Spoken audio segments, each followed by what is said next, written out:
treat every game as it comes. While the industrial heritage still looms large, football has taken over as the major export. Nowadays, it's the great football managers rather than the industrialists who are celebrated here. These are some famous portraits of the ex-managers. Obviously Bill Shankly, he's the one who got it all started. Bob Paisley, followed him, really successful, won a lot of leagues and European titles. Joe Fagan was his successor. He was another successful manager. And then obviously the king, Kenny Dalglish, the best player to ever wear the red shirt. Manchester United too, of course, have their legendary figures.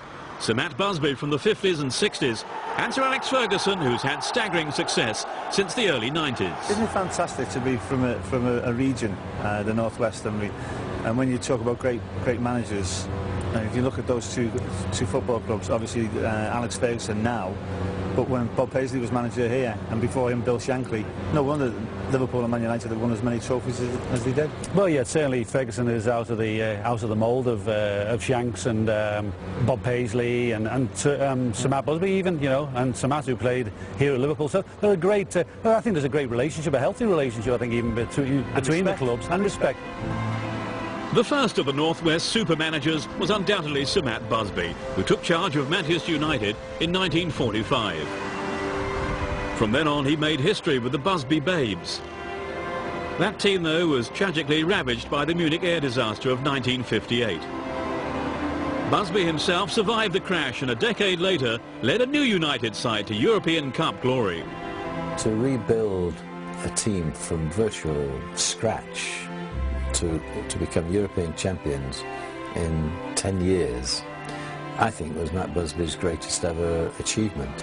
I mean, apart from the anguish of seeing the Busby Babes and virtually a whole team destroyed, to get the sort of the spiritual willpower to do it, it was an amazing achievement, and I think that was one of the factors that made Manchester United so widely acclaimed outside Manchester. United's fame has always fed the rivalry between the two clubs. And since the days of George Best, Sir Bobby Charlton and Dennis Law, Manchester United's name has carried that little bit of extra glamour. It was a privilege to play against Man United then, because they had the likes of like Dennis Law, George Best, for goodness sake. You know, so to have played against them, and when they were like an unbelievable side. I mean, they were probably the top side in the country at that time. But as Manchester United peaked as champions of Europe, Liverpool's star was still rising. The Beatles had made the city famous in the 1960s. Then in the 70s, Liverpool FC prepared to take over as the city's #1 cultural export. Obviously the Beatles and the Merseybeat sound was taking over not just this country but the world, and that was echoed on the terraces.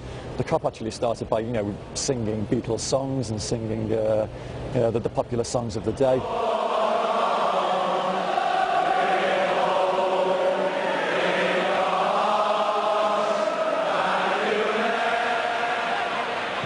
Together with their anthems, the Cop and Liverpool embarked on an extraordinary period of domination.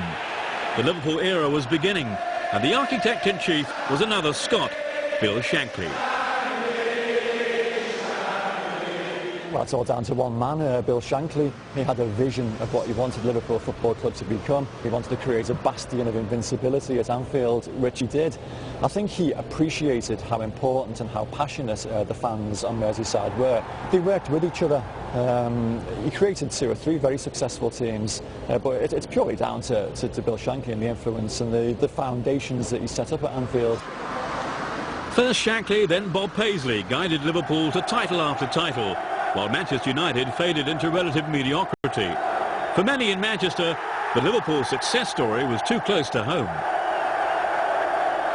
From their part, there was a great deal of animosity towards us, because Manchester United had been this big football club, 50s, 60s, and then really it was Liverpool, late 60s, 70s and the 80s that had taken over, and there was a fair bit of animosity amongst the supporters.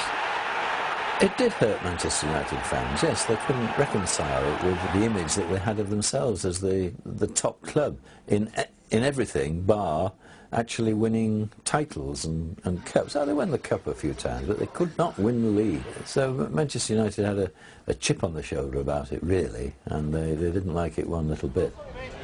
The rivalry was beginning to ferment, but the late 60s and early 70s were comparatively innocent times in English football. I just think over the last maybe 30 years or so, things have changed dramatically. I mean, in my day, if we didn't win anything, we wanted Liverpool to win it, and vice versa, because Bill Shankly and Matt Busby were big pals. And so there was a great relationship between the players, and to a great degree there was amongst the fans, but that changed in later years. Maybe somebody would have... The 1970s were scarred by football hooliganism. It was one compelling reason for the decline in North-West relations. The sort of terrace disorder that you were seeing around those periods isn't going to make club rivalries any less. It's always going to exacerbate the rivalries. Famous incident in 1988 when the Manchester United team were CS gassed by Liverpool fans as they came off the coach.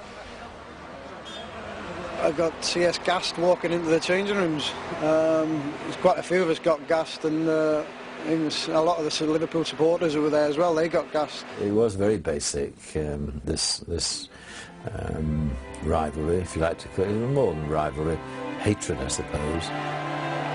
On the pitch, Liverpool dominated. A successful period under Shankly became a dynasty as Paisley took Liverpool to new heights. His final trophy was won against Manchester United in the Milk Cup final of 1983. Captain Graham Souness insisted that Paisley himself went up the steps at Wembley to accept the cup. Playing for Liverpool in those days, that was everybody's dream. You know, they had dominated English football in the 70s. It was a wonderful time to be at Liverpool. It wasn't a case of you were guaranteed to win something, but it was near to it. And every season I was there, we did. We won something, at least one thing. But they didn't have it all their own way. May 1977 and the FA Cup final. Liverpool were already champions and were in the European Cup final. A win could pave the way to an historic treble. I think the cup final, where we stopped them winning the treble, was an achievement for us. It was a foregone conclusion that more or less Liverpool would win the game, because they had a team that was going for the treble and looked well capable of winning that treble. I think it was a great occasion for the club. While Manchester United celebrated the FA Cup, Liverpool travelled to Rome to face Borussia Mönchengladbach in their first European Cup final. They'd been through almost a treble-winning season. It turned out to be a double. We'd lost to Man United, our dearest rivals, in '77 FA Cup final. So we were sick, getting on the train to go back home Saturday evening. But the spirit of Liverpool was just incredible. And, you know, as it worked out, well, we won that night, and the first time. And the first time is always special, I think, because, you know, you're making history for the club. And you're in the team, so you're part of the history, and I think it was absolutely unbelievable in '77. It really was. Another key issue in the Manchester-Liverpool rivalry is that European Cup trophy. Liverpool have made a habit of winning it over the years, culminating in a 5th win in 2005. This is the famous European Cup that we won in 2005, so it was for the 5th time we're allowed to keep the trophy. Really nice trophy. Right now Liverpool have won that trophy 5 times, and United, arguably the biggest club in the world, have won it twice, and that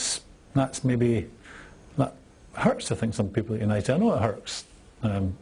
Sir Alex, you know, he'd love to have won it more than just the once. Man United haven't fulfilled their true potential. You know, they've won the European Cup twice, we've won it 5 times, and that's something that they can't accept. That's something that I think the Liverpool supporters get a great deal of pleasure out of pointing out. 5 European Cups, mate. 77, 78, 81, 84 and 2005. It was Liverpool's golden era, and it seemed to go on and on. But blessed as they were with the most successful side England had ever seen, there were still a few worries about the old enemy. Liverpool being Scousers, it wasn't really enough for them, I don't think. They still had that little bit of a chip on their shoulder and resentment about Manchester United. I think the seeds of it were sown probably in the 1970s.